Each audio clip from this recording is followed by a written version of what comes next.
Hi, my name is Johanaa Franco. I am a realtor and I am a Pisces. I know I want to be an entrepreneur. I don't believe in situationships, so either we're together or we're not. In an open relationship, it's like, what even is the point of being in a relationship if you're going to be with, other people? That's the whole point of an open relationship, right? Because you want to experience other people while still coming home to your person.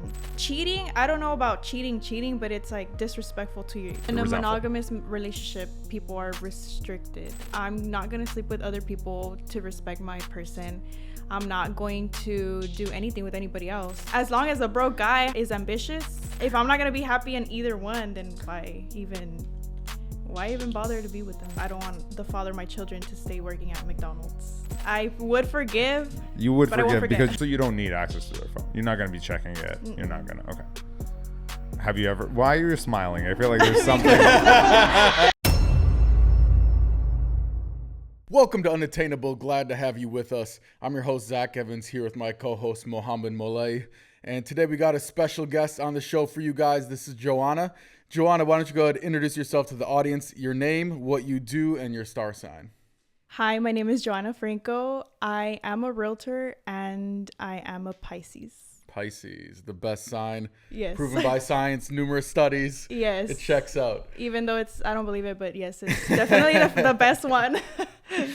Awesome. All right. So tell us a little bit about your upbringing, how you got into real estate, that kind of stuff.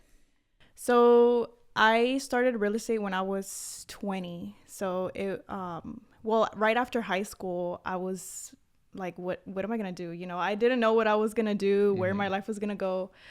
So after high school, I was like, maybe I'm just meant to be a registered nurse. So I started with becoming a medical assistant. And once I completed everything, the schooling and the externship, I realized that it's not for me at all. So why is that? I think I don't like to be in an office. In my job, I am in an office, but I'm out in the field. I'm talking to new people, new clients, and building that relationship with them. So it's much different than, being in an office and then taking people's vitals, their weight, their height and stuff like that.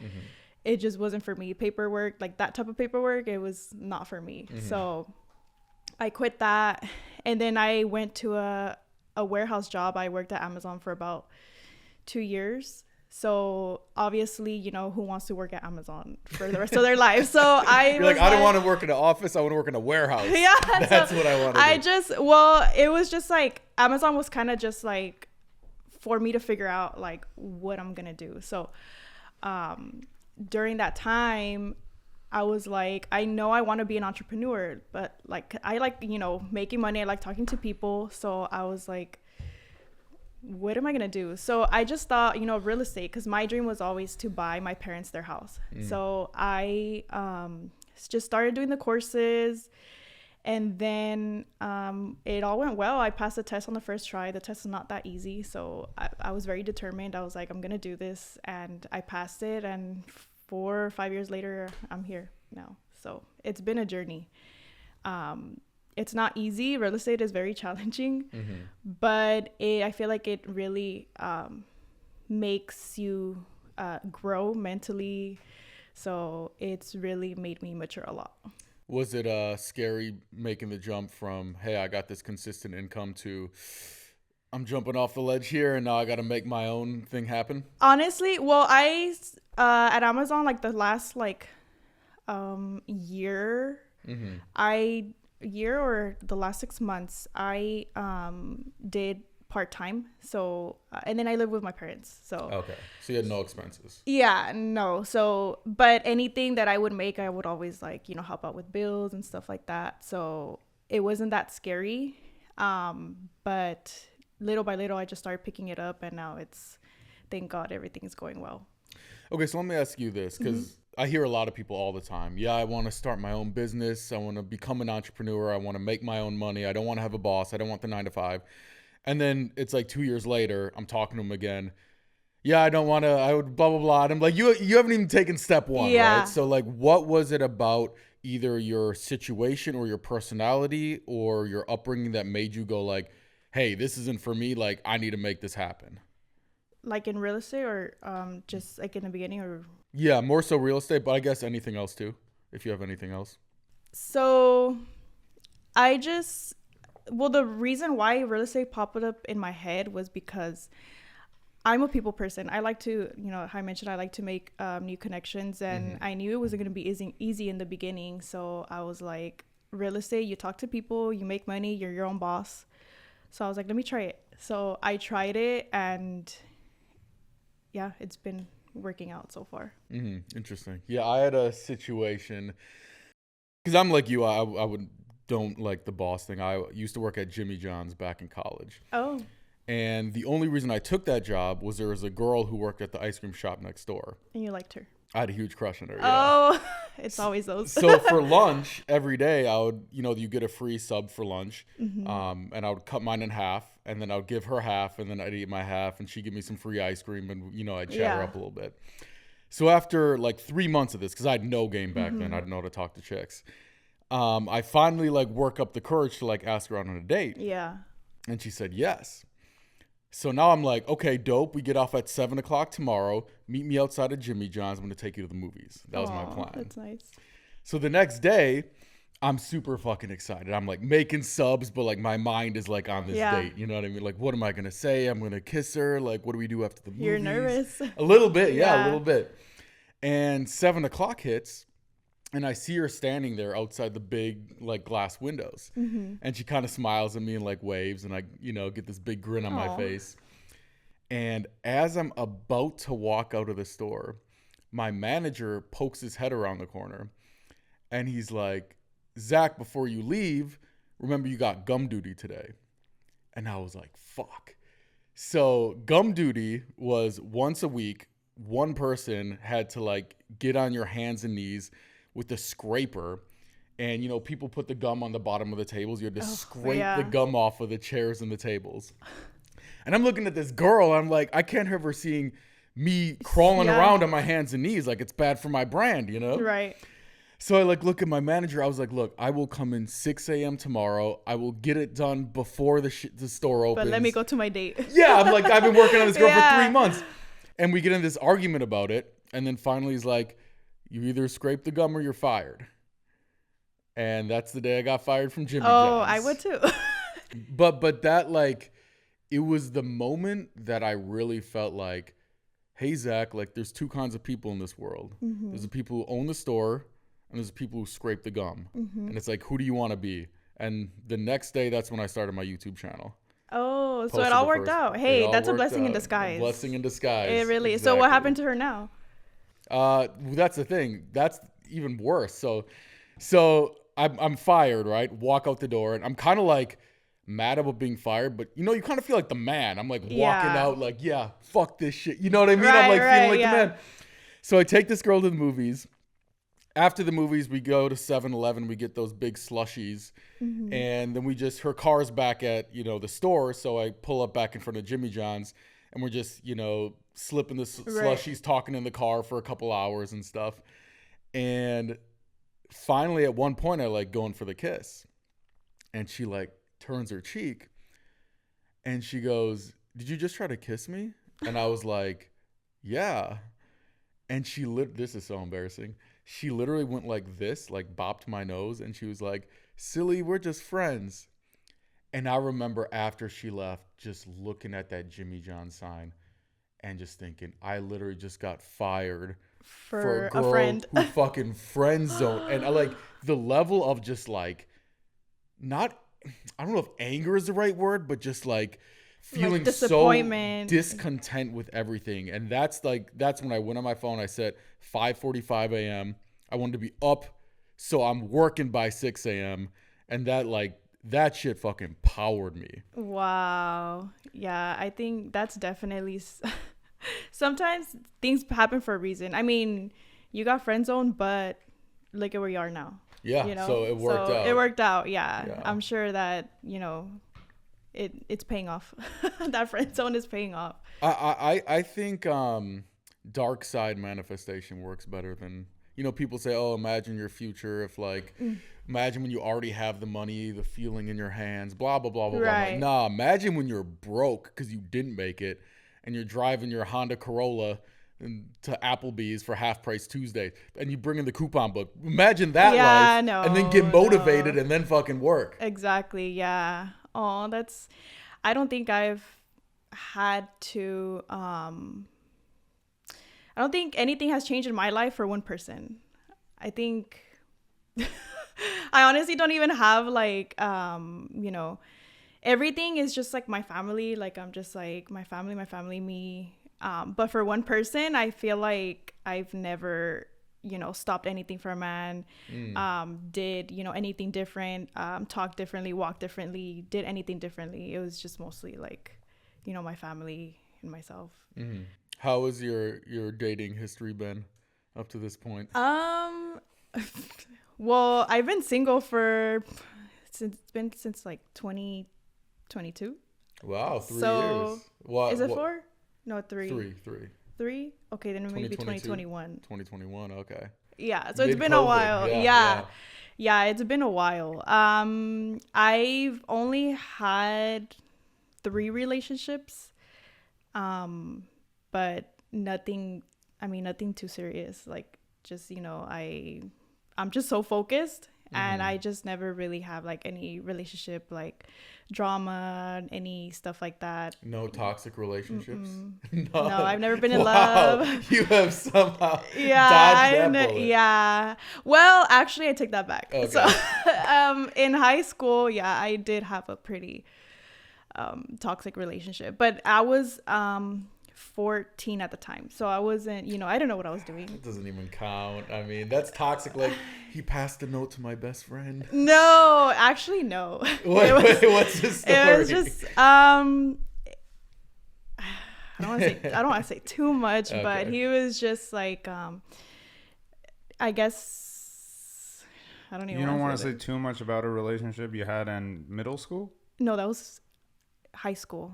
So it was same difference. Okay. Well, it was like freshman, sophomore year, but I think I only knew him for like 5 days, and we started dating, but it only lasted like about a year and 4 months. But he would get really angry, had anger issues, and So he was abusive. Yeah. Uh-huh. He was. So obviously, I would be like, he would, brainwash me, and I'm like, oh, this is what a relationship is supposed to be like. Yeah. So you don't know any different. Yeah. So I was like, maybe this is what it is. So I'm just going to stick by it. And until I was like, no. Were you telling anyone? The school knew. I mean, the way school knew that he was abusive towards you, or towards just in general. Not abusive, but just like his anger, like okay. Would show. Sure. Yeah, his anger and stuff. So wait, by the school you mean like everyone around the school, or like the school board? Like no, everyone around the school. Okay, yeah, okay, yeah, gotcha. Yeah. It was. But your parents didn't know. I didn't tell them everything, but they knew that he was a very good guy. Okay. So, but yeah, that's why. How did you end it? How did I end it? We were on and off at this point. I don't even remember how exactly I ended it, but I was just like, yeah, this is it. Like, this is, too much for me. So, and then after that, how many relationships did you have? I guess starting 18 years old. Starting at 18, I ended one at 18, but after 18, I had one, but it only lasted about 8 months. Mm-hmm. But it was. How old are you again? I'm 24. You're 24. Okay. So for the past 6 years, you've had one relationship. That was for 6 months? 6 years? 4 or 5 years? Yes. You said you passed the real estate test one time? Yeah. Uh-huh. Wait. I'm just saying. What math are you mathing? You said I don't understand. You said you're 24 years old. Yes. Yes. So from 18 to 24, that would be 6 years. From my Yeah, but I had one. That would be that math. Yes. But wait, what does my license Yeah, have to do with that? What are you Your getting license. I was like, wait. No, I said you've been in one relationship since for the past 6 years. Oh, correct? right. Okay. Yeah. So that was my question. License? No, but I was 19, 20 at the time. I said after 18, I got with my last boyfriend. Right. So, and then you said you've been single for the past 4 years. About, yeah. So, which makes the past 6 years only one relationship, theoretically. Or has it been? Yeah. Okay. Yeah. It's like, wait. Yeah. No, okay, I get it. No. I'm confused why I'm calculating your life. No. Yeah, I should start doing that timeline because it's been a while. Okay, so just one relationship the past 6 years. And that was for 6 months, you said? 8. 8 months. Yeah. Okay. And so how did that go? He was very different from, his personality was just, he was like very like mellow, like very quiet, I guess, shy. And I was like, and I'm a person that likes to, I'm a family person. I feel like he kind of wasn't. He kind of just wanted to hang out with me. How old was he? At the time, he was 30. Okay. No, 27. I'm sorry. It's been so long. He was 27. But for Mo, it's very important. The dates, the timeline. Yes. It makes a difference on like the maturity of the person, what they're like and what their priorities are and all these things that makes a difference. So if he was 30 versus he was 27, there's a massive difference between a 27-year-old and a 30-year-old. You think so? Maybe, Yes. but I think it just depends on the person. Yeah. Like there's Sure, 27 but guys generally who are very mature speaking, there's a big shift for somebody who turns 30. And as soon as they turn 30, life becomes a lot more serious than people who are in their 20s. Really? It tends to I don't be. think. I I don't think feel they're like pretty there's like close a in date age. where it's like, oh, Your once frontal you hit lobe 30, developed. it's like bada bing, like okay, now you're a serious person. No, people tend to take their 30s a lot more serious. Generally Some do. speaking, because most of the time 30 is known to be oh shit, Mature, I'm like getting actually old, versus when you're in your 20s, nobody says you're old. Yeah, but I think it's just a long gradient area that happens over. I mean, who do you think's more mature? You at 27 or Claudio at 30? I mean, Claudio at 89 is still going to be less mature than a 24-year-old Who's that? kid. One of our friends. One of our good friends. But no, generally speaking, people do tend to have the desire to take it more seriously. Now, whether they do or not, that's a completely different I conversation. feel like 25 and 30 is that's when you can say, a 30-year-old would think that way more than a 25-year-old. And 27, I feel like it's in between. So I don't think it would be a big difference, 27 and 30. Yeah, because 27, you're already like on your way to the 30s. Yeah, you're in your late 20s, so. Okay. So, yeah, I mean, okay, sure. So then he was kind of mature, you think, or he wasn't mature, you're saying?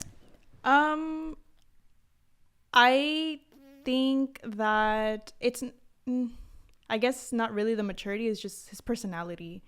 Like he was just, I feel like he didn't really have the same personality or something that would resemble something, like me.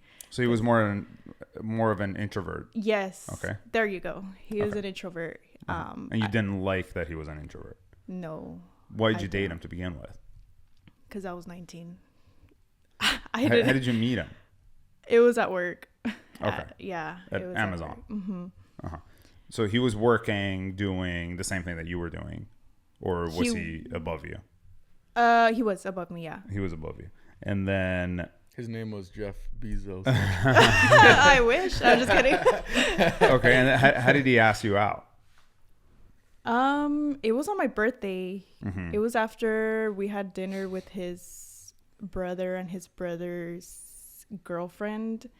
And then we were in the car. And before driving off, he had asked me if I wanted to be his girlfriend. How many times have you guys had dated at that point? At that point, it was probably Oh, wow. I didn't even count that. But it was probably about maybe like 3 times. 3 times. And then, Mo's asking you for all the numbers. Make sure you come with a spreadsheet. How many times did you date? What was his age? What was the year he was born? she's been in one relationship for the past 6 years. This shouldn't be rocket science. Well, it's because when I just, forget about a person, I forget about them. Like, I'm just like, dates don't even matter to me anymore. Nothing matters to me anymore. I move on. This happens to me too. Like girls will be like, oh, it's our anniversary. I'm like, okay, I'm not that bad. When does it even count? Like the first time we saw each other, the first date we went on, the first time I said, do you want to be my girlfriend? I think that matters. Like those little things. Like, well, when you're with that person, it's like, hey, well, I mean, maybe not to the T, but just like, hey, you remember we went to this place on your birthday, or remember when we went here on this day? That'd be nice, but not like, hey, this is the day I gave you your the first kiss at this time. This is the day that we first hung out. I think I wouldn't know that either. I just never know when to start the anniversary date. It's like the anniversary date is the first day you guys meet. That's always the anniversary date. People tend to have this thing of like, but how do you even remember that? Because like, let's say you meet somebody, then she comes in the friend group, and then like you start really like talking to her like 3 months later. Then it's like, you're gonna remember the first fucking random party that we had that she was I wouldn't. at? I think. And like, what if she like and you met her for like 2 seconds, and then like you didn't even talk to her? You didn't talk to her like 2 weeks later. Now you talk to her. Is that the date? Like the rules are based on intention. Okay, so it would be the anniversary date of anybody in any relationship should be the first time you had the intention of being with that person. So whether it's taking them on a date, asking them out on a date, meeting them, and then, feeling like you have romantic intentions towards that person. If you just met somebody randomly somewhere and then meet them again 2 months later, meet them again 3 months later, and then you decide you want to take them on a date, your first date would be your anniversary date. Yeah, but even that, it's like, what if the first time you take them out, you're like, yeah, I'm trying to fuck, but like, that's it. Does that count as your anniversary? I think, or is it like the moment in your brain something clicks where you're like, now I want to date this person? I think the nuance should be then at that point, the first time you ask the person you want to be in a relationship with them. Yeah, wouldn't the date count when it's like, do you want to be my girlfriend? Do you want to, I think sure. For people who are uncertain. I met my wife. I knew she was going to be my wife the moment I met her. And so that's our anniversary date. Isn't everybody uncertain though when they meet someone? Because it's like they could portray most one people person. who lack self-awareness do have that problem. Yeah, yes. But to be fair, Mo, this is the second person you've been certain would be your wife. So you can't really use that as an excuse. That's not particularly. I've heard this story before. Wait. The second one worked out. But... Okay, so yeah, but I'm the trying first to make one this worked make out sense. too. Yeah, but you can't say the first one was like, oh, I knew for a fact she was going to be my wife, and then she wasn't, and now the second one was. So like you're 1 for 2, which is like pretty good batting average, But the first one I also was in a long-term relationship with. Yeah. It wasn't like I met her and then like 6 months later we weren't together anymore. Yeah, sure. 6 years is a very long time. Yeah. So in some states that's common law marriage. So give me with the fucking and also not to mention I did want to marry her. Yeah. It wasn't like so. I mean, it wasn't it. like I didn't want to marry her. Yeah. And I just like made it up. Yeah. Things changed. Yeah. As they do. I was always used to like the day that they ask you to be with them is the day that the anniversary starts. Yeah, but not the first date. Do people still do that? Like, do they sit down and like, will you be my girlfriend? I thought so. Oh. You guys don't do that anymore? I haven't done that in years. I feel like it just slowly.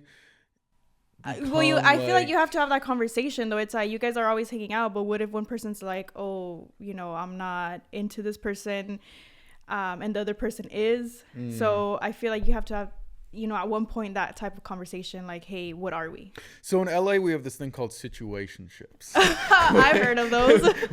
We'll teach you all about I don't believe in situationships. So either we're together or we're not. You're the first person who said that I actually believe. Really? Because you've actually only had 3 relationships where everybody else like, I don't do situationships. And then a week later, they're like, yeah, there's this guy. I'm like talking to him, but I'm like also talking to this other guy from Hinge. Yeah, like, it's a whole thing. I don't believe in those. I think it's like either we're going to be together or we're not. I don't waste time. It's, with situationships.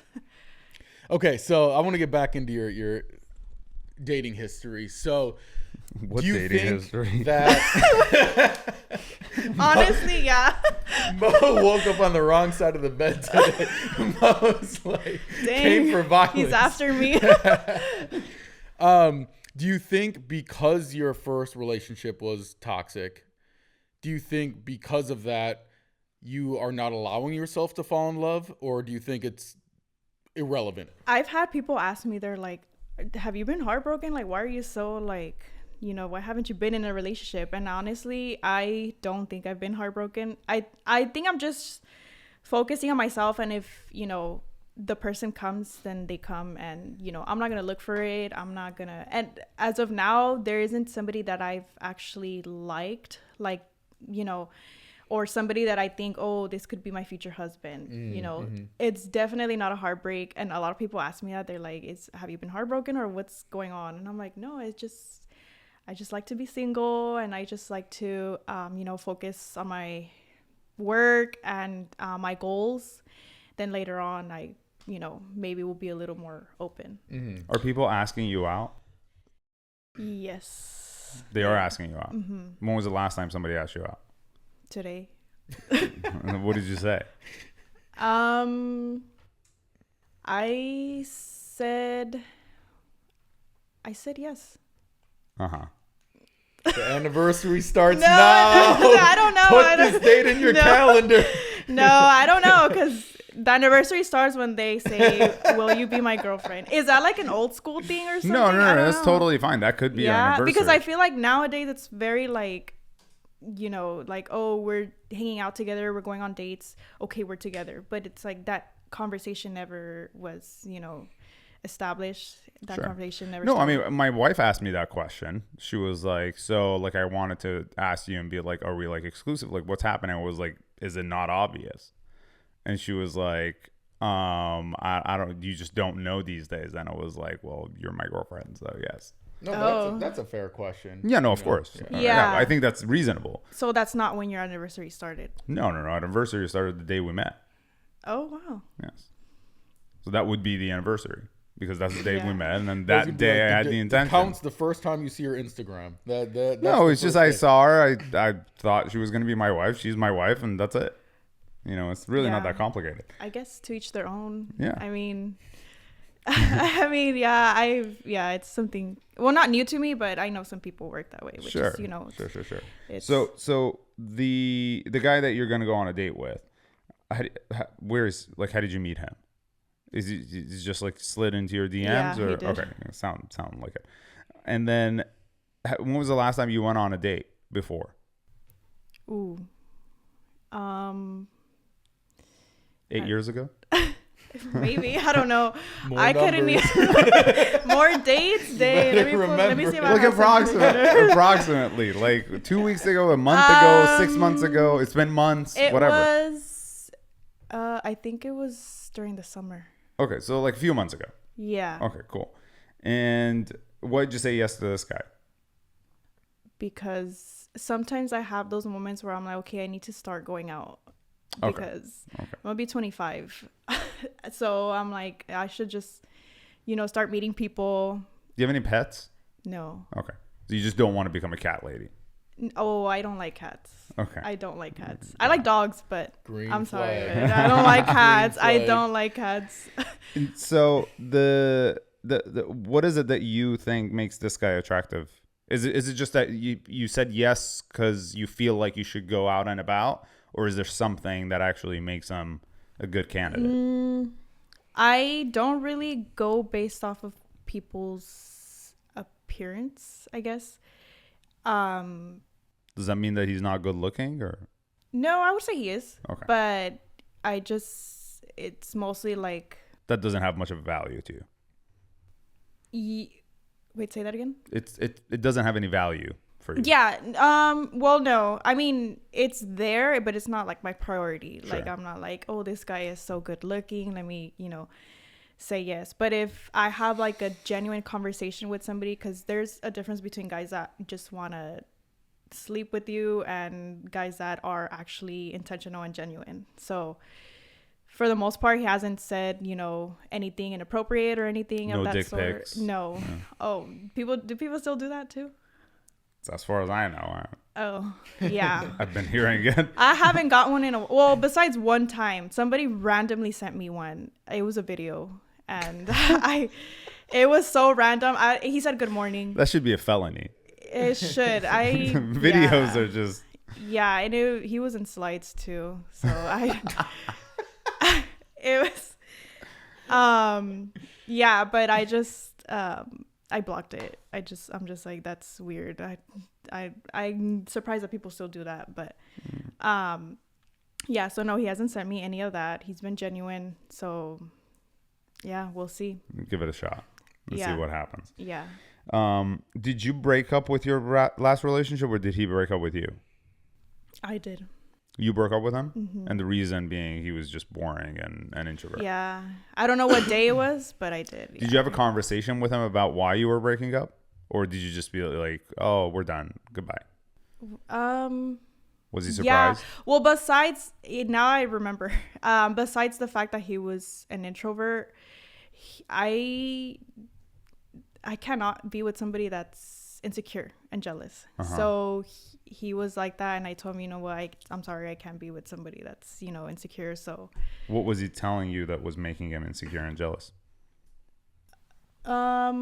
He was just jealous, I guess, like just maybe like if anybody at work would like, I'm trying to remember an instance that happened. My gosh, it's been so long. I guess it was just like, I guess the people I would talk to.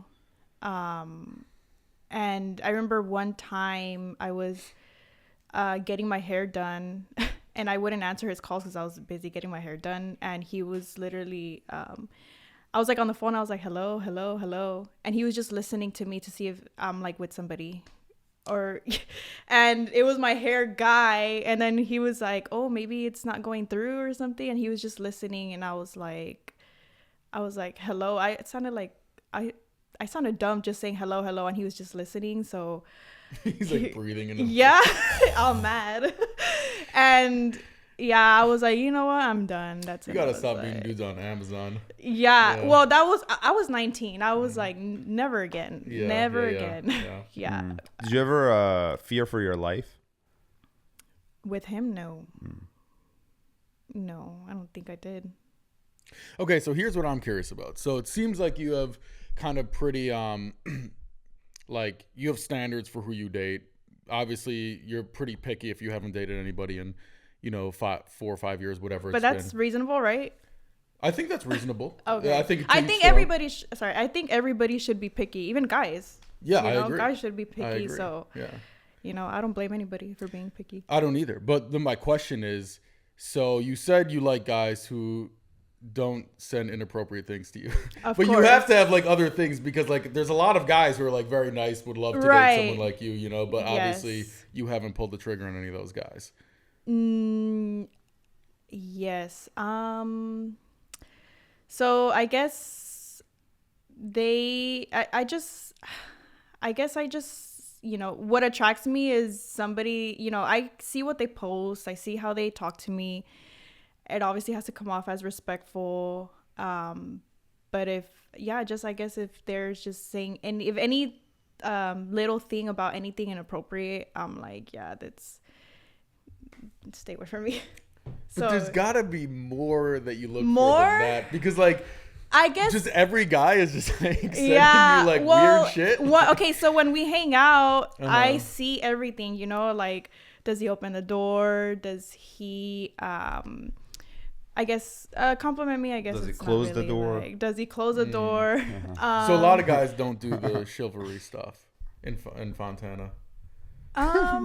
Well, I don't know because I haven't really dated. Oh, So yeah, that's true. I don't true. know. Maybe they do. Maybe they're out here. Maybe I don't know. No, I don't think they're out here. I feel You don't sorry think for so? girls nowadays. I Really?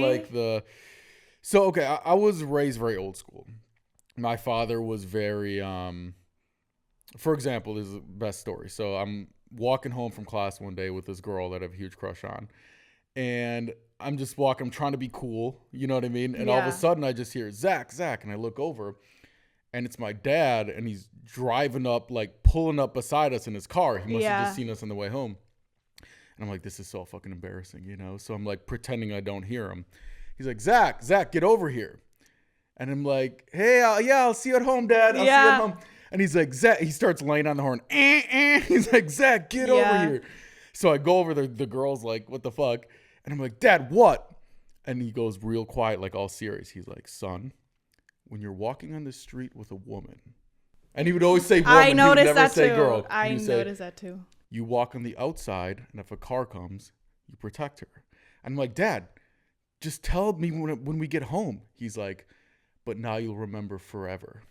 And I fucking did. I remembered it like, too. So I'm let like, me it go like to the other literally side. worked. Yes, that's one thing I always notice too. Like if I'm walking on the side of the street, I'm like, that's already like, I'm sorry, I can't do this. They're out. You know, but Because if a car comes, it's like, stop the car with one hand. Protect yeah, my girl with the exactly. other hand, you know? Yeah, Man sorry. shit. Yeah. Yeah, so that's one thing that I think I guess a little older. I don't know. At my age, I feel like, well, how old were you when that happened?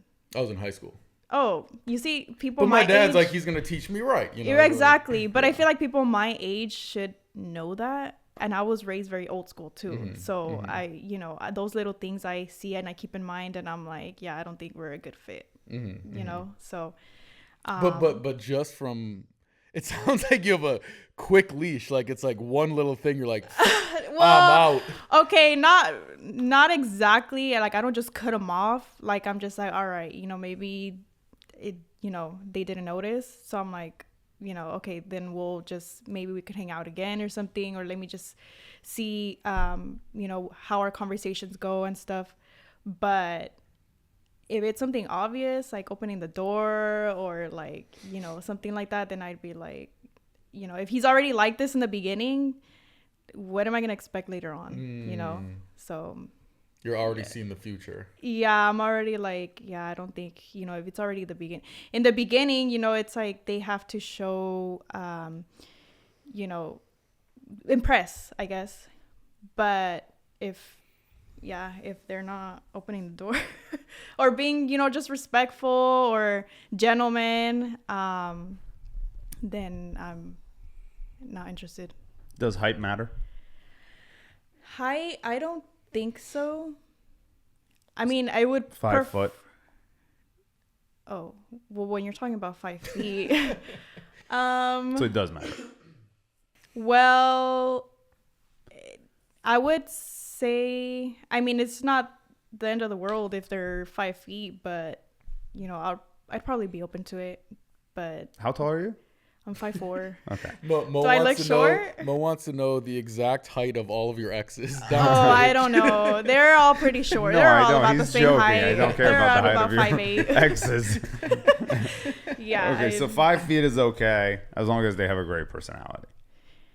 It's somewhat okay. Cause Like you better have a really You'll great make it work. personality. yeah, because I'm. Would you marry a guy who's 5 foot with a great personality? So 5 feet, he'd be like right here, probably. And your like bloodline 4. would be fucked. I mean, it would be shorter than you. Right, but I'm just trying to think, like, if I'm trying to give him a kiss or something, then You would have like, to look down, yes.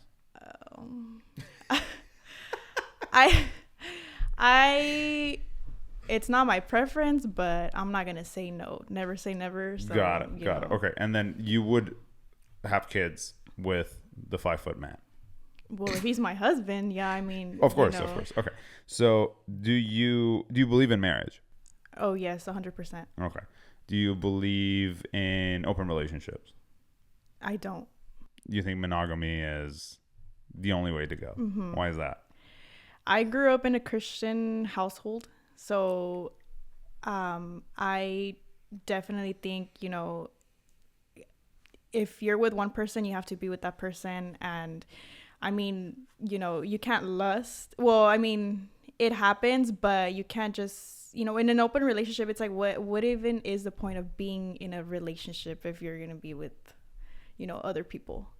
What's the point of being in a relationship if you're with one person? Because that's the love of your life. Theoretically. Why are you with your wife and only your wife? Or if you're only with your wife? Well, the concept of being with someone, yes.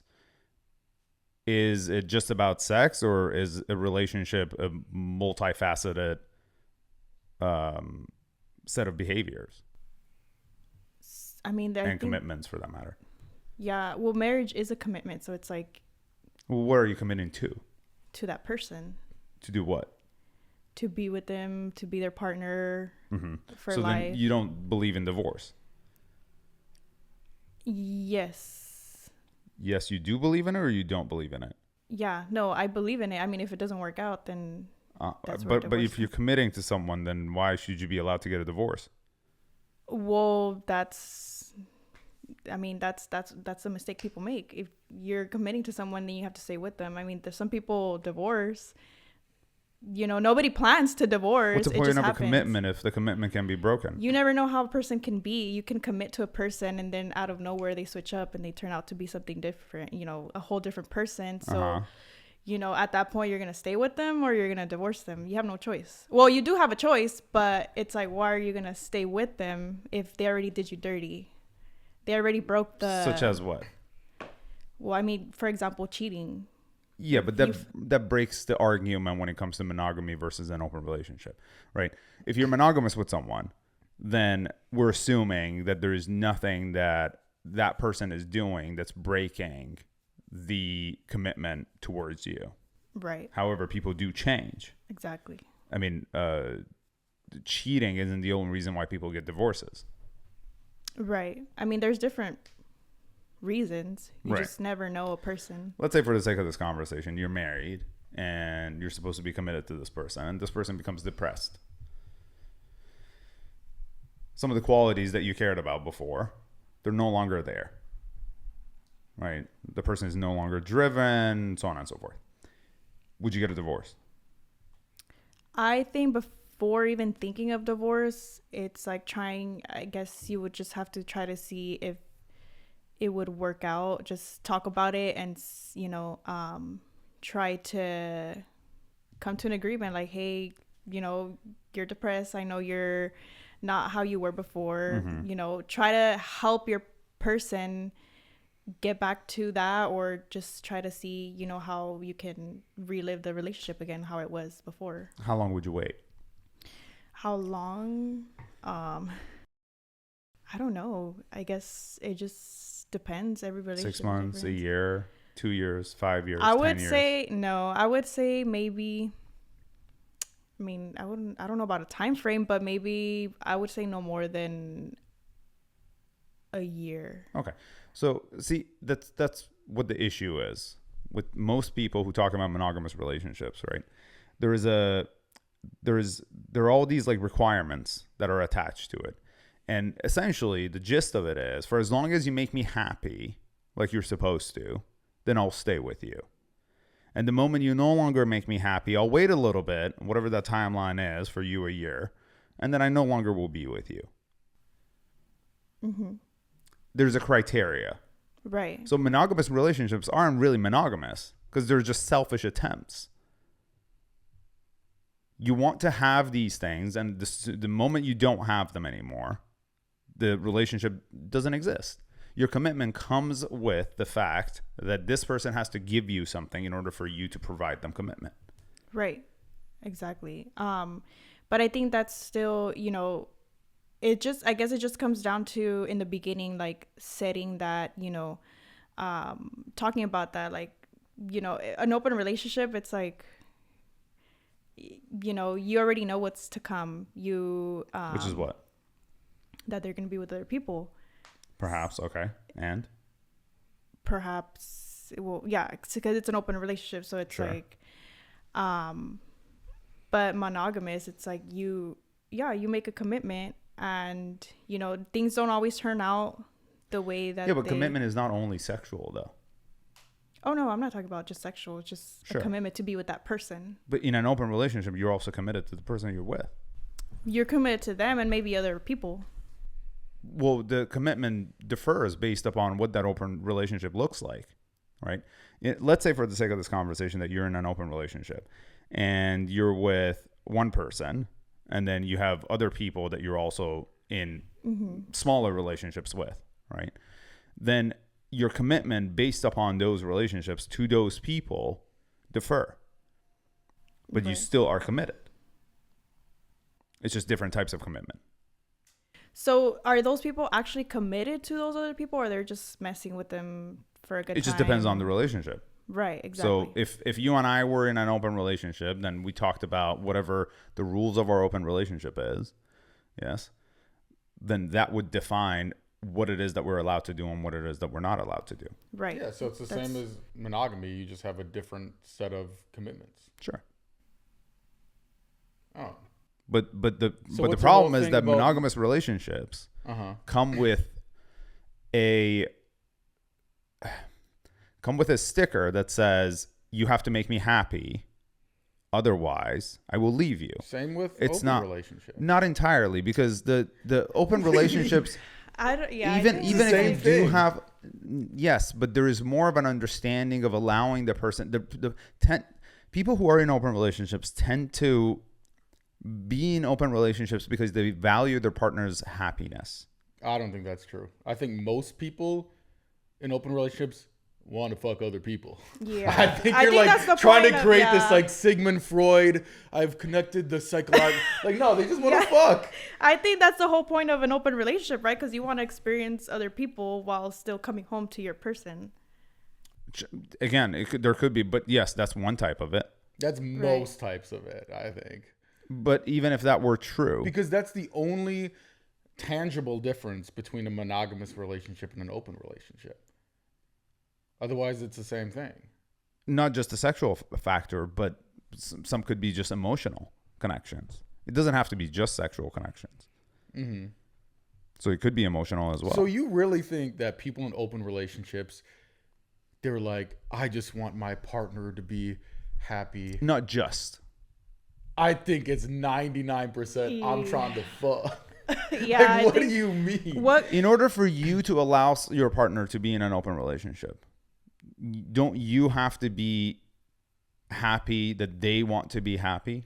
Yes, but I think for 99% of people in open relationships, it's more so, I don't enjoy you fucking other people, but I enjoy the fact that I get to fuck other people more than I dislike the fact that you get to fuck other I think you think that because you think that that's how you would feel.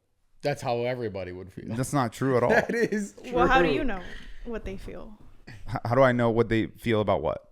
Open relationships. Yeah, like why are they in an open relationship? You're saying not just sexual, it could be emotional. Because there are people who are in open relationships for the fact that they want connections, or the fact that they want to have the freedom of having a connection, or they want to just have other sexual partners, or, I mean, there's just like so many different, any person that I've talked to who is in an open relationship, they had some form of having the desire to live their life without being restricted. So is that even, I mean, if it's not sexual and it's emotional, is that even being considered open? If you're with somebody, let's say you're with somebody, you're in an open relationship, and you go to someone else for emotional support, is that really being open, an open relationship? It's if you're not having sex with them. Not everybody gets off just by having sex. You don't necessarily just have to have sex with someone, Right. in order to be connected to them. I mean, I don't. So like connected in what way? Like what would be an example? Like, For example, you said that your guy friend, right, or your ex-boyfriend, he was jealous and possessive. Yeah, he didn't want you to like have a conversation with anybody. Yeah. What would you consider cheating when it comes to your boyfriend having an emotional connection with someone else? Where does that cross the line where it becomes cheating? Is it only if he has sex with that person? So I believe, I mean, if they're, I guess flirting, like saying, that he likes them or he thinks they're attractive, I think that's, What should she say to him that you would consider crossing the line? What should she say? I mean, I'm not worried about what she has to say. So if he doesn't, so if she says, "Hey, you're so attractive. I love looking at you. I love your smile and all these things," and then he says, "Oh my God, thank you so much. You too." Has he cheated? You too. I mean, you too is already like, cheating. I don't know about cheating, but it's like disrespectful to your relationship. Right. Yeah. It is. Okay. So, and that would make you upset. Right. Okay. Now, at this point, you've taken away to what otherwise I would consider a simple conversation, right? Now, what you consider flirting is a problem and a boundary in your relationship. In an open relationship, that would not be an issue, theoretically speaking, based upon whatever the partners decide.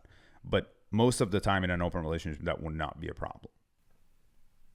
Well, I mean, because it just, to me, I'm confused as to how, like, you say sometimes it's not to have sex, but to have an emotional connection.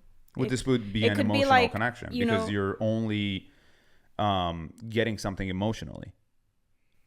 There's nothing physical that's happening in this That's what I'm saying. conversation. Like, what kind of emotions are you talking about? Because it could be like, hey, I'm here for you if you need anything. Okay. But that's, one type of, having an emotional connection. But then it's also like, hey, I think you're attractive. Hey, let's go out. And, so what kind of emotions, it's like. Do you have girlfriends and guy friends? Or I you do. just have girlfriends? Mostly girlfriends. Mostly girlfriends. But you have guy friends? I do, yes. Are you close with any of your guy friends? Mm-hmm. Is your relationship with your guy friends different than your girlfriends? It is, yeah. In what way?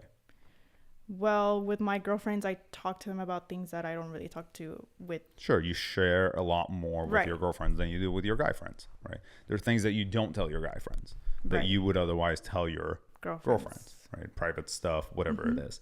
Do you have an emotional connection with those people, with your girlfriends? Yeah, it's like a friendly connection. Platonic, emotional. yeah? Right. There's nothing sexual about it. Right. So can you have those conversations with a guy if you chose to? You can. I mean, sometimes I don't choose to. Right. So most of the time is that you're not choosing to do this.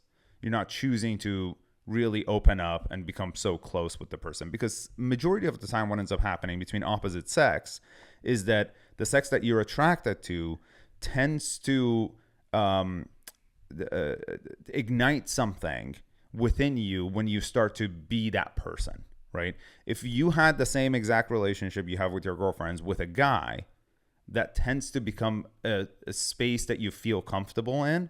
And majority of the time, women tend to feel more emotionally connected to that person, where then they start to feel things that are also sexual.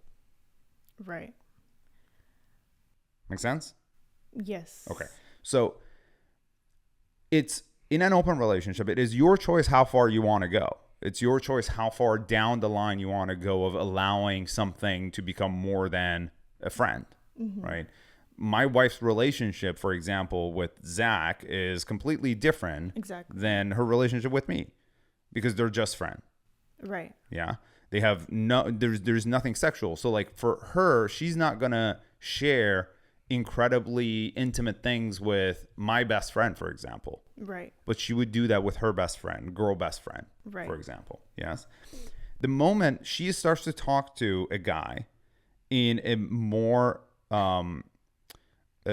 intimate way, in a more sharing her secrets and sharing her I guess the things that she wouldn't share with just random people, that becomes more of a connection that then could lead to something else. Right.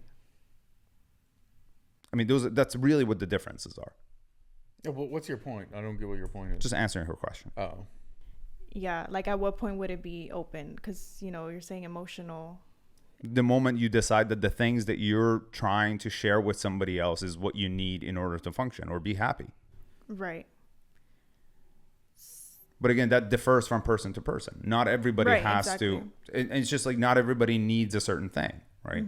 Like I don't need if I'm in an open relationship, I do not need to have a per se emotional long-term connection with somebody in order to feel happiness, for example, right? It's not who I am as a person. I don't really like talking to people that much, and it's just like I don't feel anything from that. Right. Whereas for my wife, for example, it would be different. For her, she does feel a connection when she has those long-term sort of like open dialogues with someone. Mm-hmm. Yeah. But then again, you just come up with those rules of like whatever it is that makes you happy. And the point of the open relationship to begin with. But then why are you making this distinction of the rules set in a monogamous relationship that makes some people happy where they say, yeah, I'm going to be unhappy if my partner gets with other people. And you're like, oh, those are like, it's not a real commitment because it's only commitment if you're happy. But an open relationship, oh, that's like... Because anytime you talk to somebody who talks about a monogamous relationship, the first thing they bring up is commitment. And commitment has nothing to do with it. Commitment, but even in an open relationship, there's still commitment. You're committing to the rules and the terms of the relationship that you set out. You're committed to your partner despite the unusual rules that are in your relationship. My commitment... It's still just arbitrary rules that you have set for yourself based on your own Yes, happiness. but one is trying to... one is trying to block your partner from having normal emotions and normal interactions, and the other is not. When you're in a monogamous relationship, the rules that you set in place are, hey, if you go and talk to this person, you flirt with this person, right? You are doing something wrong. Not necessarily. There's people who are in monogamous relationships that's like, yeah, flirt all you want, just don't hook up with anybody. Sure. And those are just like normal ways of being, which is the reason why they say that is because that's very normal. But normal is normal behavior. Normal is arbitrary. Normal is like based on general. So if general society tends to act a certain way, that would be normal. By that definition, open relationships are not normal behavior because there's very few people who have open relationships. But then you would have to ask your question of why they're not. Okay, here's where I will agree with you. When you say open relationships is about making the other person happy, I think there's two people in most open relationships. They're the ones that want to fuck a bunch of people, and then there's the one that doesn't want to lose the person they're with, and they love them so much that they will put up with the other one fucking a bunch of people in order to stay in a relationship and make them happy. I believe there's a version of that as well, yes. But that's a version that tends to end up in people building resentment. And most of those relationships don't end well. I agree too. So there's a difference. That's 99% of open relationships.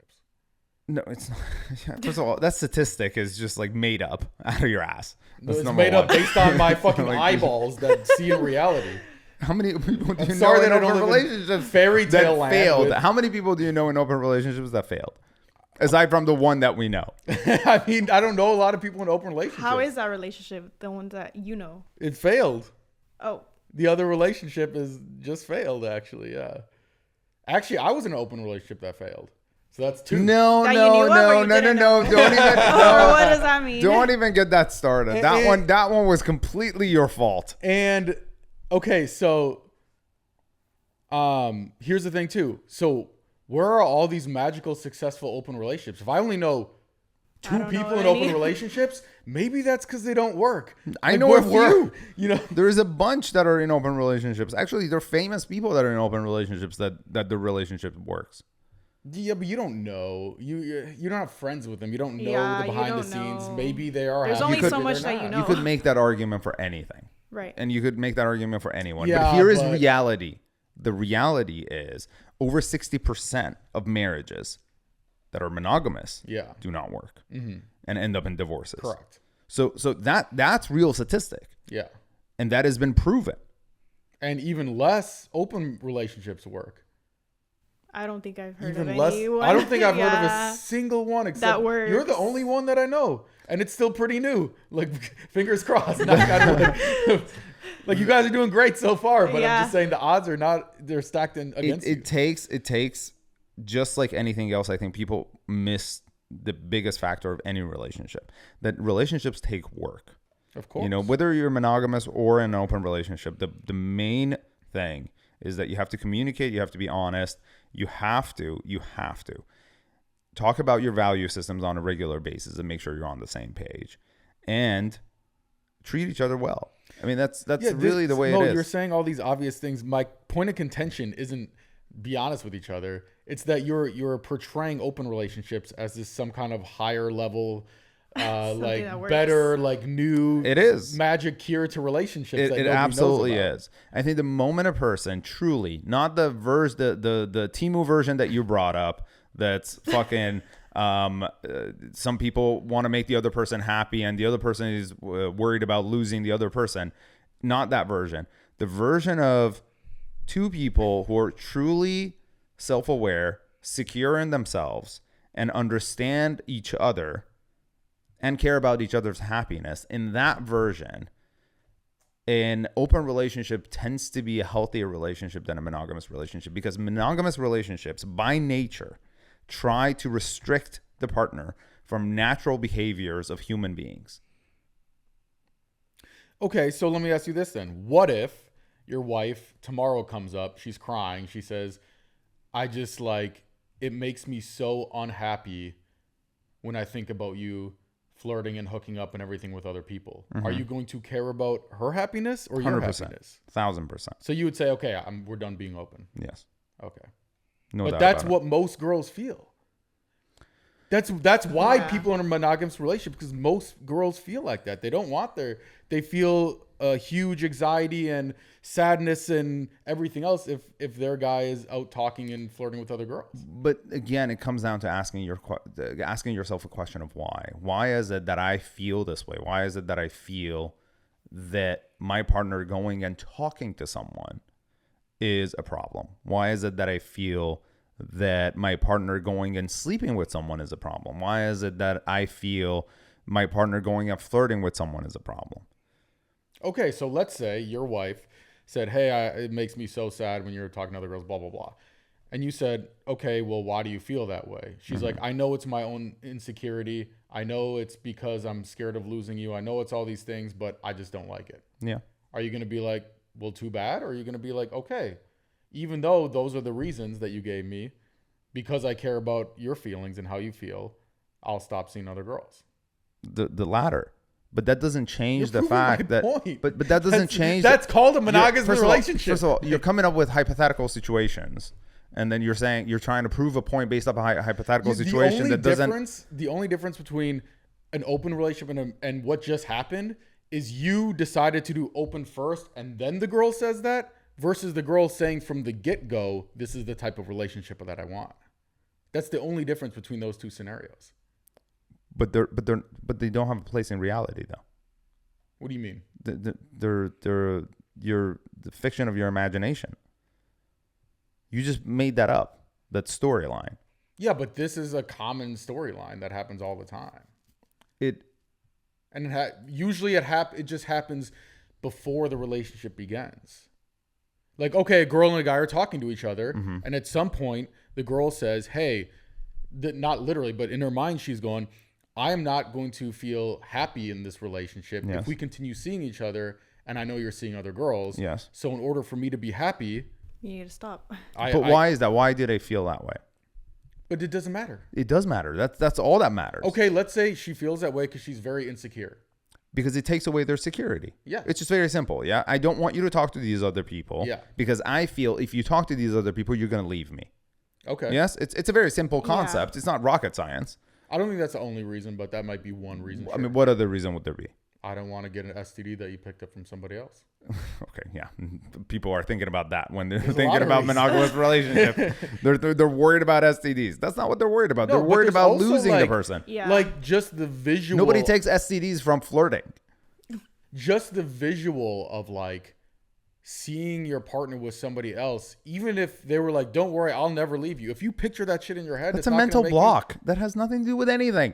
The inability to try to process information in a logical way is the reason why people get emotional.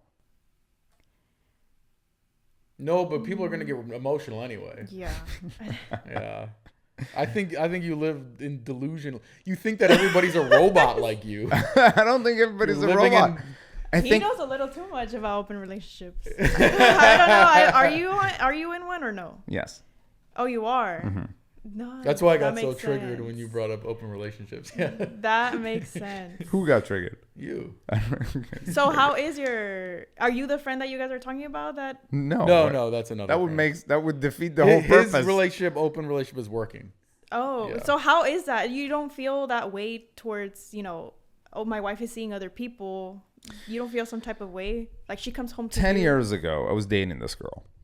And I don't remember what the fight was about. There was like some argument, something had happened. She was saying something. I don't remember. I was like, look, we're done. I'm not doing this. Like, you're just like, this is over. And so we break up, and she knew where I was going to go that night. And she shows up, and in the middle of the dance floor, there's a guy standing there. I never forget this moment. It's like kind of imprinted in my head. And she's like standing there, and she looks at me, sees me seeing her, and then looks at the guy and starts making out with her. Okay, right in front of me. Like, does that on purpose. Yes. How did you feel at that time? Like shit. Right. I felt really bad. I felt like somebody like stabbed a knife and just like shoved it. Yeah. At that time, did you guys have that open relationship? No. We were broken up at that point. But I had just broken up. But at that time, either way, like when you guys were together before breaking up. I was only monogamous relationships. I didn't even know what an open relationship was at that time. It's actually more than 10 years ago. It's probably like 15 years ago. And I went home that night, and I was thinking to myself why did I feel this way? And the interesting part about it was I felt that way despite the fact that we were broken up, and despite the fact that I broke up with her. Right? So that question in my mind for a while was just kind of lingering, just trying to figure out why I felt this way. And what possible reason do I have to care this much? Why did it bother me so much? If we're broken up, I don't want to be with this girl. And what is the purpose for me to feel hurt? Right? And I realized the only reason why I felt hurt was because I understood that she was doing this on purpose to hurt me. And that's what really hurt me.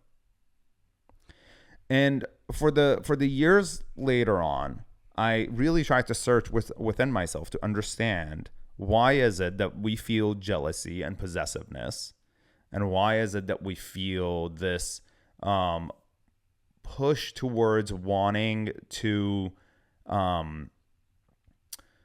hold someone from, whether it's leaving us or being with somebody else or talking to somebody else, whatever it is. And I realized something, which was, and I was actually talking to one of our friends about this earlier today. You cannot change how people feel, and you cannot change what people do, and you cannot control what people do, and you cannot control what people might feel in a relationship that they're in. And most people try to control the other person and control their behaviors and control who they talk to, what they do, so on and so forth. And that's what a monogamous relationship is. But that's also an open relationship. You just have different things that you control, different levels of control. And your brain, you have set an arbitrary standard of what you think is the right level of control that other people will just disagree with their arbitrary standard. It's the lines in an open relationship is based upon a discussion that takes place where both people agree. Same with monogamous relationships. But that's not true. That is true. Exactly. Like some people aren't like emotionally mature enough to have the conversation, which they should have. Same thing with open relationships. Some people don't have the conversation. It has nothing to do with the type of relationship. Every single relationship you've ever been in. Yeah. Yes. that was monogamous, Yeah. you at some point started to feel that this person is no longer right for you. Yes. Correct. That's why you broke up with them. And at some point during this time, you started to think to yourself that, oh, I want to talk to somebody else because I already checked out. No, not necessarily, because it's not always I leave a relationship because there's this other person that's better. Most of the time, it's I'm not happy in this relationship. No, I understand. I'm not saying you started to talk to other people. I'm saying that you thought to yourself that I'm done with this person. I want to start talking to other people. The desire of you wanting to talk to other people was there. You thinking to yourself, you're done with this relationship already, and now I'm ready to move on. But the relationship hasn't ended. Yeah, and then you break up with them. That's when you break up. Yes, but breakups never really happen in a timeline of, oh, this person is not good for me. I'm going to break up with them. This is the same with open relationships. Like Which you is could have what? an open relationship where at some point you're like, I no longer want to be in this open relationship. Maybe I don't have like the same emotional connection with this person. Maybe I don't want to have and be in a relationship where he's fucking other people, whatever. And then at some point, maybe it's not the exact moment you think that. At some point down the line, you break up with them and you say, hey, I don't want to be in this open relationship anymore. It's the exact same thing. But what your reason of why you don't want to be with them is different, though. Because potentially, there's 1,000 different reasons. Of course, but any type of relationship. But that has nothing to do with your urge to want to talk to other people. Where in a monogamous relationship, that would be considered cheating. Yeah, but maybe it's your urge to not have the other person talking to other people. Maybe that's the urge, but it's not a wrong urge to have. It's just two different preferences that people have for relationships. What's not a wrong urge to have? If I'm in an open relationship with somebody and I'm like, hey, I can't take you seeing other people anymore. I don't want to be in this type of relationship. So I'm going to break up with you. Yes, but you're changing the whole dynamic of the relationship. Yes, because you no longer enjoy the relationship. You're not changing it. You're just exiting the relationship, just like any breakup. But you're exiting the relationship for the purpose of not wanting to be monogamous, not wanting to be in an open relationship anymore. Sure. But in a monogamous relationship, that's not the issue. But either way, it's just a different preference that you have of why you don't want to be why you are no longer enjoying the relationship. So regardless of the reason, it's just a preference that you have of I'm not in a relationship that makes me happy any longer. For whatever reason, it could be 1,000 different reasons. It doesn't matter. So I'm going to leave this relationship. Okay. So it doesn't matter if it's open or monogamous. It's not one is superior to the other. It's just two different sets of preferences people have. I think where you get off the train is where I'm pointing out the fact that flirting with other people and feeling a sense of happiness or fulfillment to a certain extent is a natural behavior of human beings. So where most monogamous relationships consider that a problem. So you with your wife, what made you want to be in an open relationship? Like, is she not enough for you to be finding that in other people, or what's the? It's not that you're searching for something. So it's just the natural way of being, which is if I'm okay. Biologically, men are visual creatures. Yes? Of course. We agree on this. Mm-hmm. Biologically, most women tend to be emotional creatures. Mm-hmm. Yes. So if I see you and I find you attractive, that would be a natural way that my brain functions. That's just like, there's nothing really I could do about it. The problem with monogamous relationships is that men try to suppress that. They try to suppress their biological way of being. And then there's dishonesty that goes with it. I hate that dishonesty. I think that dishonesty is what builds resentment and eventually creates a setting where either a man or a woman goes and cheats on their partner. But it works the same way in open relationships. Which is what? So, like you said, men have this biology where we're biologically wired to like want to sleep with other girls. Women are biologically wired when they pair bond with somebody to not want them to sleep with other people. Because if you're hooking up with all these girls, biologically, you don't, from the caveman days, you don't have the resources to take care of all these girls and all these children and protect them and provide for them. So biologically, you want to lock down the man who's pair bonding with you so then he can provide resources for your offspring. This is like not even like argued about in like scientific circles. This is this is not. Literally, when girls have sex with guys, they release an actual hormone that makes them bond with you more. Yes, but that has nothing to do with them. Their desire to want to be with you has nothing to do. Those are two different things. Where then they have the desire to be with you versus they want to restrict you to not to be with anybody else.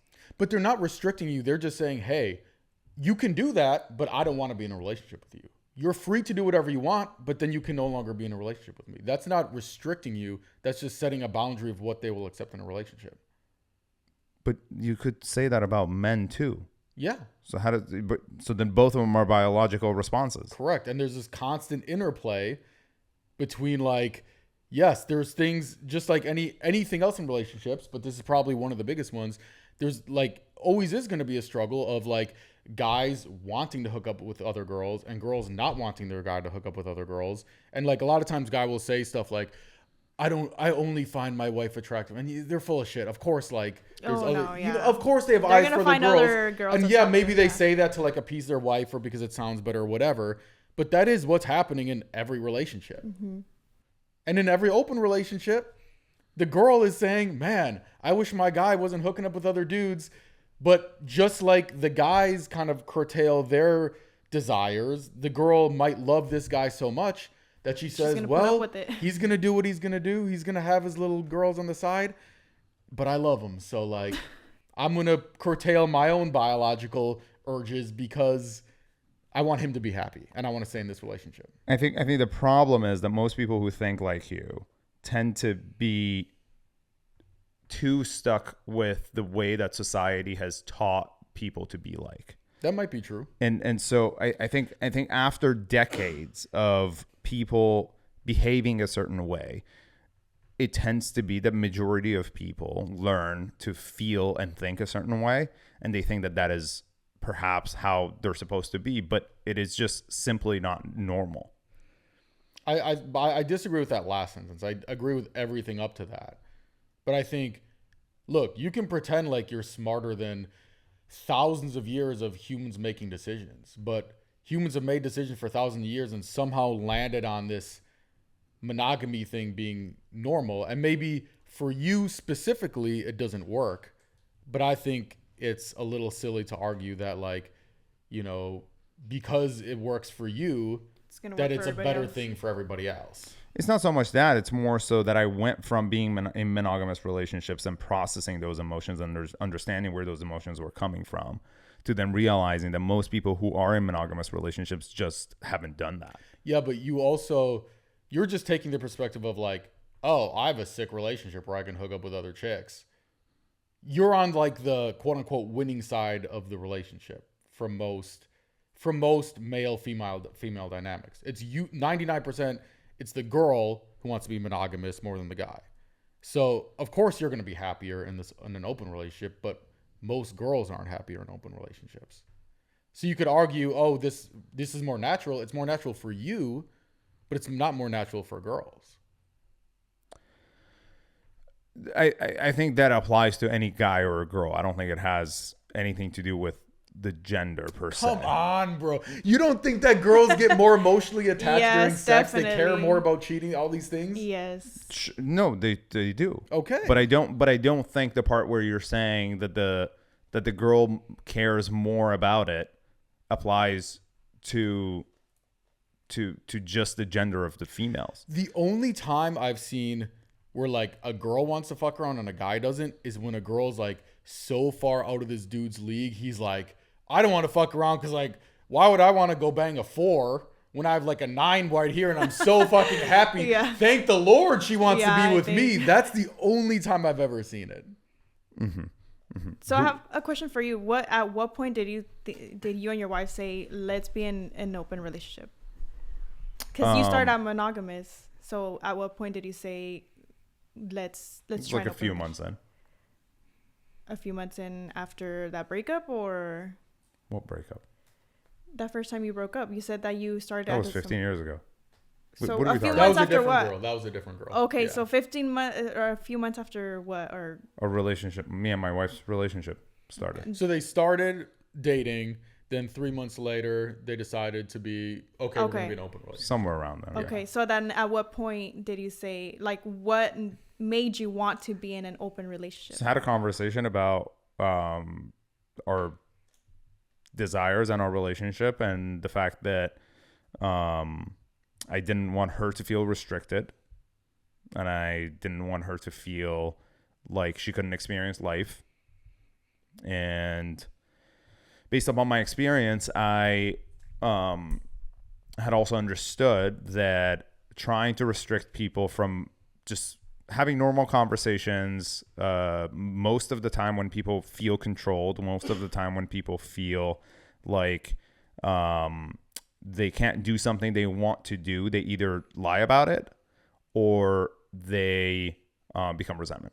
So in a resentful. monogamous relationship, people are restricted. I think I see it as like respect. Like, I'm not going to sleep with other people to respect my person. I'm not going to do anything with anybody else. Yes, to but respect comes from expectation. Yeah. If there is no expectation, then respect doesn't exist. You only are respectful towards something that's being expected of you. Does that make sense? If I said that, if I was expecting you to come and say hi to me every time you saw me, then you would be respectful enough to say, yes, I will say hi to you every time I come and see you, right?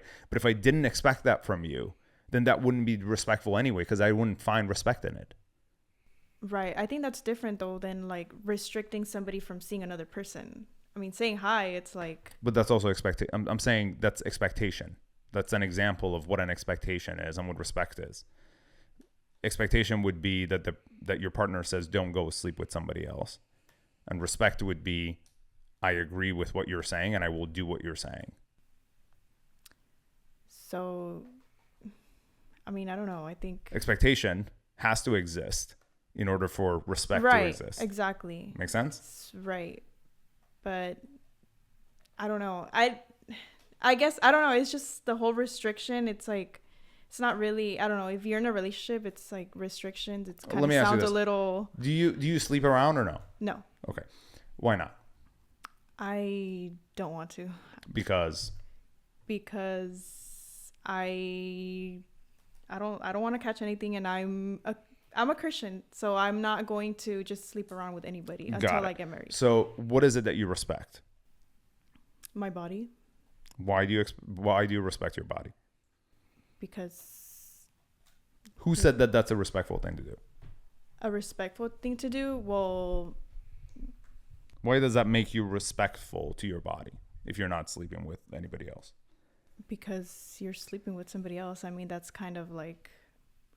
I mean, how would you disrespect your body? Why would it be disrespectful if you slept with other people? Because I'm. The answer is very simple. Yeah, Jesus told you that that's what it is. Yeah. Jesus told you not to do it, Right. and then you're respecting Jesus, right? This is like very simple. Well, stuff. not even just. I mean that. Yeah, I agree with that, but it's like I just. No, but that's what the reason is. Yeah, my body's a temple. Yes. Who said that your body is a temple? Yeah, God did. Exactly. Right. So God told you what to do. Yeah, but there's even non-religious people who say the same thing. Yeah, I hear girls say that all the time, like, "Oh, I want to respect my body," or. But the reasoning comes from somewhere though, and that belief system is what brings them to that understanding, and that's really where these things come from, is our own perspective and perception of things, right? Jesus, God, told you that this is how you should feel. And that's where the expectation comes.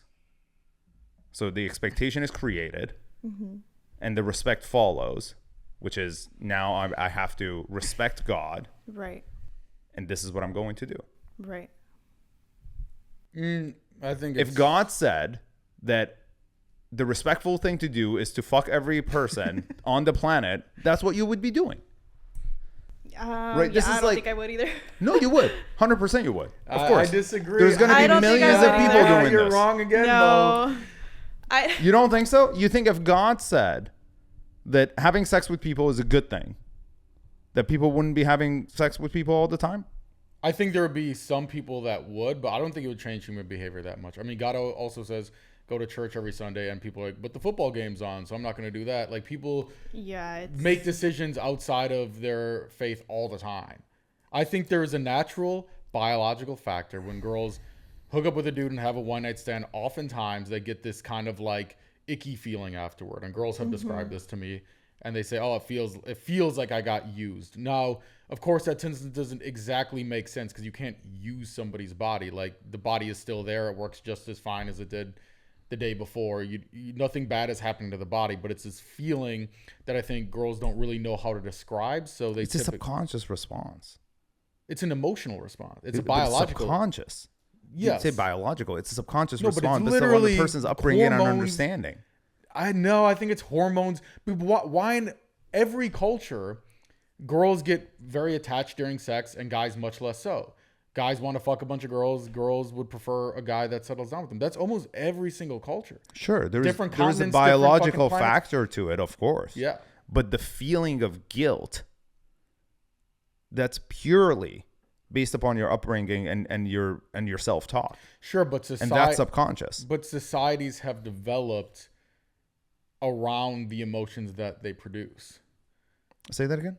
So, for example, like, okay, I agree with you that probably most guilt is society-driven, but the reason the society is set up like that is because of the hormones. So, like, okay, girls over and over fuck guys and then feel used and then feel bad.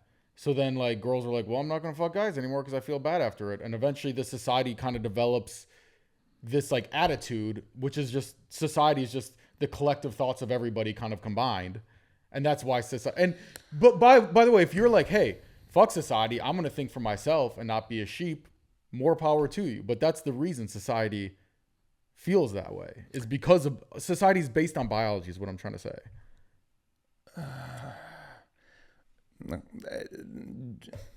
That's very generalized. I take issue with this one particular thing that we're discussing, that I disagree that that's the case. However, of course, there are things that have been shaped in society based upon how humans naturally function, of course. But in this particular situation, I do believe that monogamy and marriage, for example, like when you talk to someone and they say that marriage is just a reason for government to control you, for example, right? The reality of it is there's legal factors involved that make it feel that way. Because you don't technically, like, what is marriage? If there was no society, do you need to marry anyone? No, but again, marriage, I think, okay, here's how marriage, like, stemmed from. Back in the day, if you, like, had a kid with somebody and you're the man and then you say, well, fuck you, I'm going to leave you now. Now there's this kid, the girl can't get a job because it's fucking caveman days. And now the entire society has to fucking take care of your kid. And this kept happening. Society was like, dude, fuck this. Let's make a rule. Fucking get married. And you have to commit to this person. So if you have a kid, you're taking care of that motherfucker. Right? So then over time, we develop these societies. Yeah, so it's a function of existing in a society. Correct. Right? So the bottom line, what it comes down to is there are things that exist to make society work better. Yeah. And there are things that exist based upon how we're biologically wired. Yes. And marriage being one of those things that exist because society needs it in order for it to function properly. Nowadays, if you talk to someone who says, I believe in marriage, they don't say that it's because of the function of society. They say, I believe in marriage because that's what matters to me. Sure. It's like a subconscious shorthand that they have for, like, their subconscious beliefs. Exactly. Essentially. Which brings me to what I believe monogamy is also in this particular situation. Thank you very much. Wow. I think you're delusional, Mo. It's very interesting speaking to somebody that is very, into or is in an open relationship. I don't think I've ever spoke to anybody that is in an open relationship. I also don't think you spoke to a lot of people who are wanting to be in a monogamous relationship to begin with. So I think everybody does.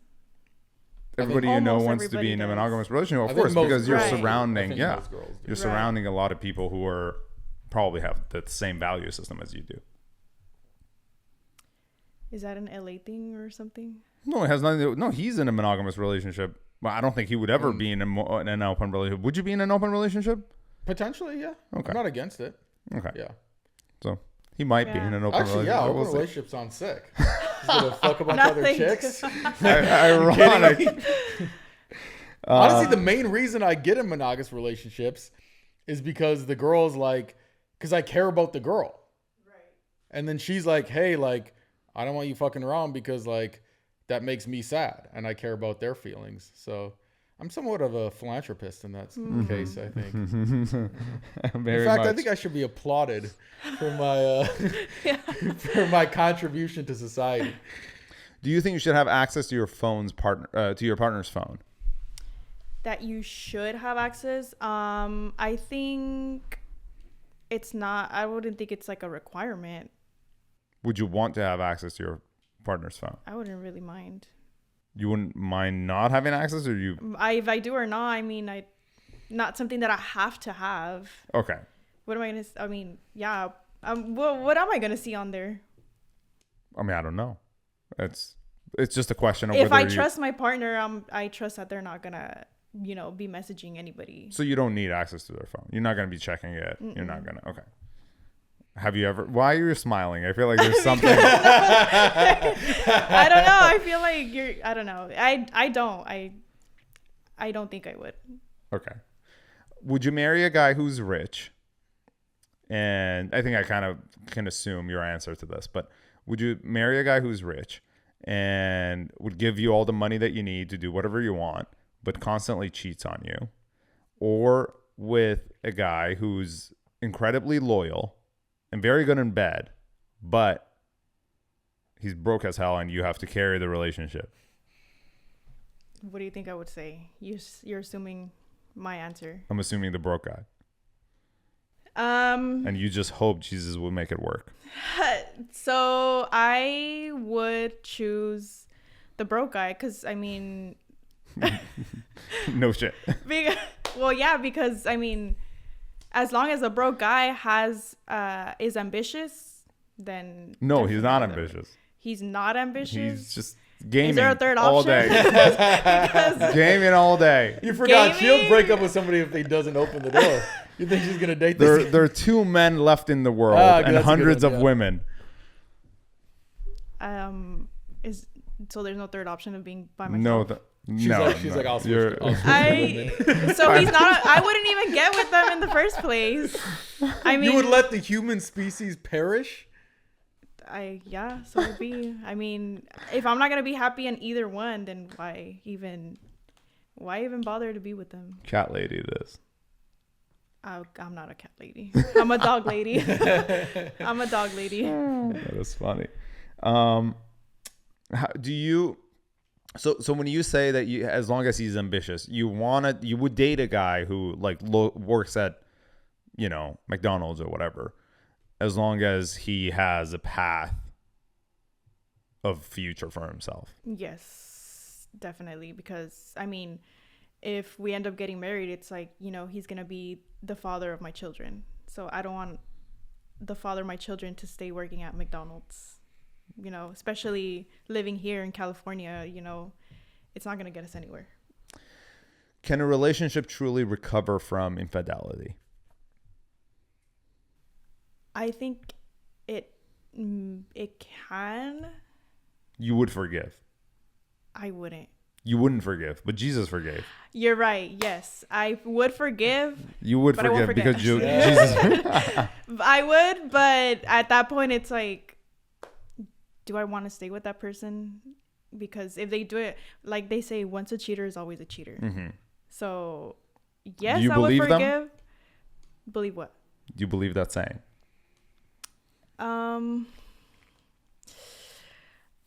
I do. I just don't have proof of it. Okay. I believe that to the most part.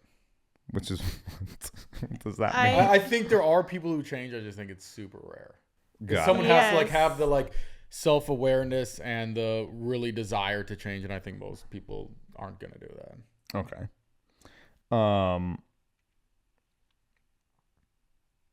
I was gonna ask you something about cheating. I think. What did Bring I? it on. What was the question that I just asked you? If I think that infidelity would, or somebody would change after. So you would forgive and you would stay with that person. I don't think I would stay. Oh, with the you person. wouldn't stay with the person. You would break up with them. Yes. Okay. So like they cheat one time. Like he comes home and says, I was drunk. Like I was fucked up. I would never do this again. I'm so sorry. No. You have 3 kids. No. Oh no, he's gone. You're out. You're like, it's over. I'm out. Wow. Cold. This is when you realize This how is much commitment something- means, huh? No. Well, because in a marriage, you're committed to that person, and you If one person breaks the commitment, both people break the commitment. right. At that point, the commitment is already broken, technically. Yeah. Well, one person already broke it, so I mean, I suppose if you like to think that commitment is a one-way street, perhaps. Okay, Mo. So you signed a contract to buy a car. You said, I will buy this car for $20,000. They say, okay. And you say, in the contract, one of the stipulations is it can't be broken when I buy it. And then you buy the car for $20,000 and then the whole engine is broken. Are you going to be like, oh, well, commitment is a two-way street, Yeah, so you're I'm gonna just keep going with to the honor my car? commitment? Or you'd be like, no, you broke the commitment. This commitment no longer lasts, so Unless they give me fix my it. money back. Well, once they fix it. Yeah, they're like, no, we're not going to fix it. No, but in this case, the guy is trying to ask forgiveness. Oh, okay. well, okay. now you're mentioning that. No, he did. I But said he even comes if home and did, says, I'm so sorry. Yeah, I forgive you, but we're gonna divorce. That's now that you mentioned that. Yeah, What if in that divorce you're losing all the money? money comes and goes. I mean, money is not my priority. Your sanity is. Yes. Interesting. Can your husband / boyfriend watch porn? No. Not allowed. No. Never. Never. Is that cheating? That's cheating. Okay, so watching porn is cheating. That's cheating. How is that cheating? What do you mean? How is that cheating? I'm You're just watching- asking the question. It's like, am I not enough? You're watching other people for your pleasure. It's you're watching other people do. Yeah, but what if he's watching it for the character development, the dialogue? What character development? The There's no arc, character the development plots. here. He's watching it for the plot. What if he's No. watching it to learn how to have sex with you?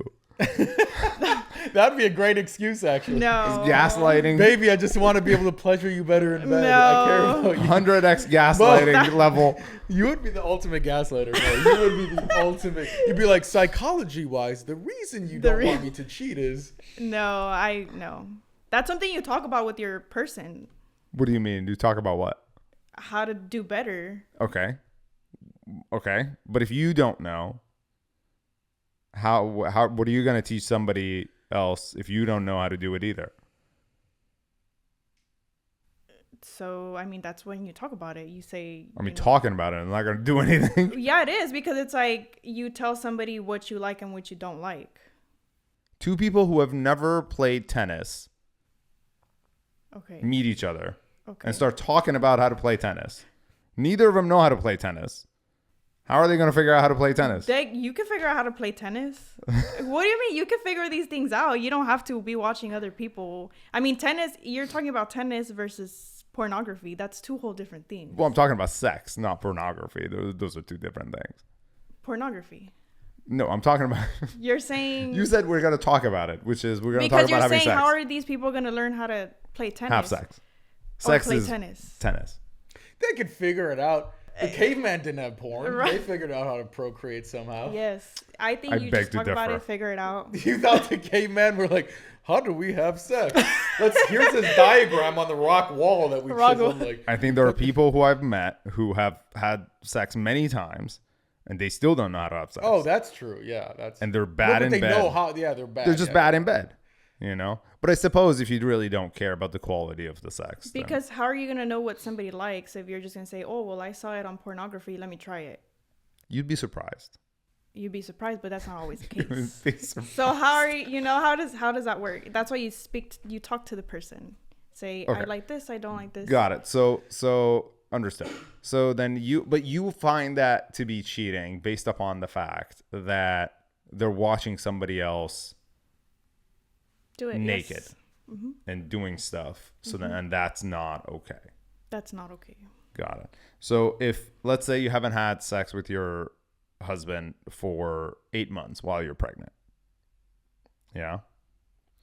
And your husband is like, baby, I love you so much, but like, I gotta do something. Like, I'm just going crazy here. Mm-hmm. What's the solution? Well, you take care of him. You got to do what you got to do. Yeah, you got to do what you got to do. I mean, that's your, husband. So it's like. Got it. You always will make it work one way or another. Yes. So then he doesn't have to go and watch porn or whatever. Yes, of course. And he doesn't go with other people or, right. Naturally. Yes. I mean, you already answered the question about the random hookups, which you're not into. And, I mean, I don't think what I'm about to ask you is going to really register much, because I think this would be, we'll see. Maybe it does. Who knows? Bring it on. Final question. Does size matter? What size are we talking about? There's only one size. Shoe size or what size? They do say that it's actually they say that, what is it, the shoe size or the hand size? People say the shoe size, but I've heard that's a myth. Yeah, the shoe size might be a myth. I suppose hand size is more accurate. Are they both myths? I don't know. I have no idea. I thought they were both myths. Does it matter? No.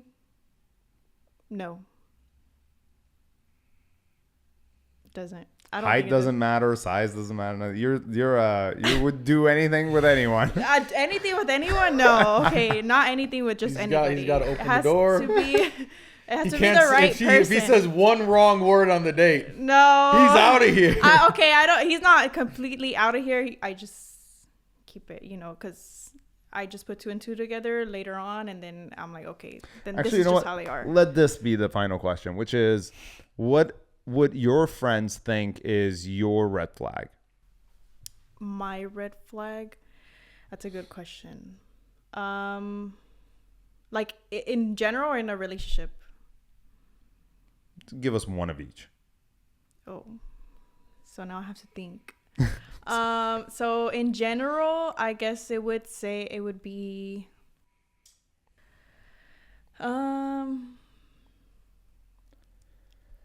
dang, I don't even know. Okay, let me go to the relationship part.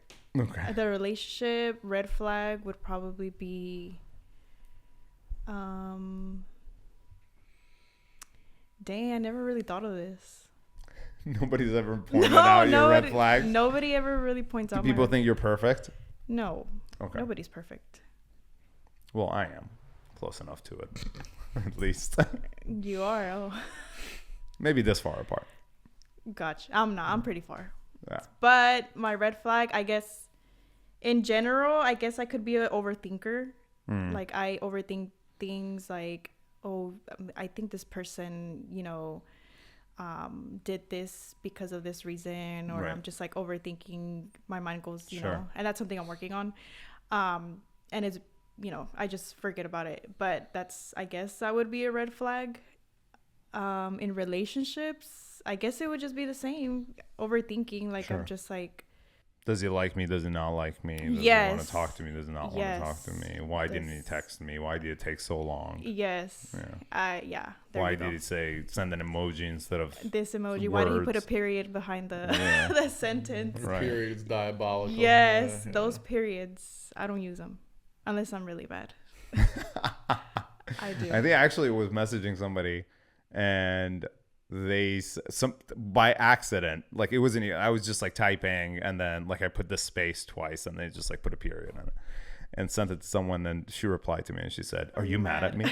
And I was like, "What are you talking about?" And she was like, "You put a period." I was like, "Are you out of your mind?" You never know. Hey, that period could do a lot. It could really change the whole message. Like, are you mad at me, or is there something you didn't like?